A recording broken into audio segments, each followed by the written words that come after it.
కేంద్ర బడ్జెట్ ఆర్థిక శాఖ మంత్రి నిర్మలా సీతారామన్ గారు ఎలా ప్రవేశపెట్టారు.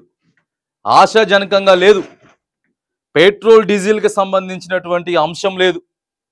వైద్యానికి విద్యకి సంబంధించినటువంటి అంశాలు లేవు. దాదాపుగా 48 లక్షల కోట్ల బడ్జెట్ని ప్రవేశపెట్టినటువంటి ఇలా కేంద్ర ప్రభుత్వం మరి మధ్యతరగతి పేద తరగతి వారికి ఆశాజనకంగా లేదనే చెప్పుకోవచ్చు. గోల్డ్ రేటు తగ్గుతూ ఉన్నది, సిల్వర్ రేటు తగ్గుతూ ఉన్నాయి, ఫోన్ రేటు తగ్గుతూ ఉన్నాయి. ఇకపోతే మహిళలకి దాదాపుగా ఒక 30,000 కోట్లు పెట్టిర్రు. ఆ తర్వాత వ్యవసాయానికి సంబంధించినటువంటి 1,50,000 కోట్లు దానికి పెట్టిర్రు.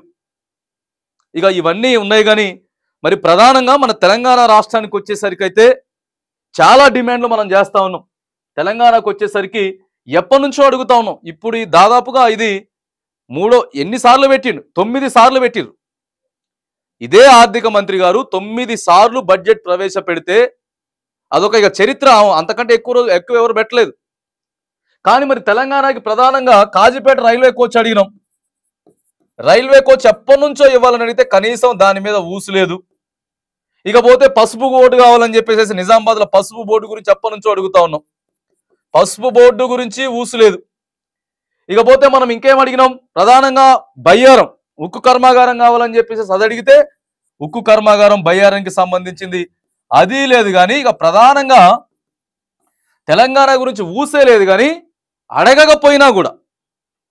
అడగకపోయినా ఇక ప్రధానమంత్రి సీటు ఇవాళ మంచిగా నిలకడగా ఇక ప్రశాంతంగా ఆడ కూర్చొని ఉన్నది అని అంటే కారణం మనకి ఏపీ తర్వాత బీహార్ కదా.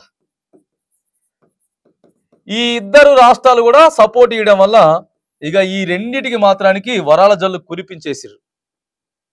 ఓ పక్క చంద్రబాబు నాయుడు గారికి తర్వాత నితీష్ కుమార్ గారికి సపరేట్ క్యాపిటల్కే 15,000 కోట్లు ఇచ్చి పడేసారు. ఆంధ్రాకి ఇచ్చిరని చెప్పి మనం అంటలేం. కానీ మరి మిగతా రాష్ట్రాల పరిస్థితి ఏంటి? అన్ని రాష్ట్రాన్ని సమానంగా చూడాల్సినటువంటి బాధ్యత కేంద్ర ప్రభుత్వానికి ఉంటుంది.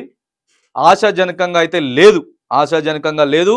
ఈ యొక్క బడ్జెట్ ఏదైతే ఉందో కేంద్ర ప్రభుత్వం ప్రవేశపెట్టినటువంటి 2024-25కు సంబంధించినటువంటి బడ్జెట్ ఏదైతే ఉందో పేద మధ్య తరగతి ప్రజలకు మాత్రం ఎటువంటి ప్రయోజనం లేదనేది మాత్రానికి మనకి క్లియర్గా కనబడతా ఉన్నది.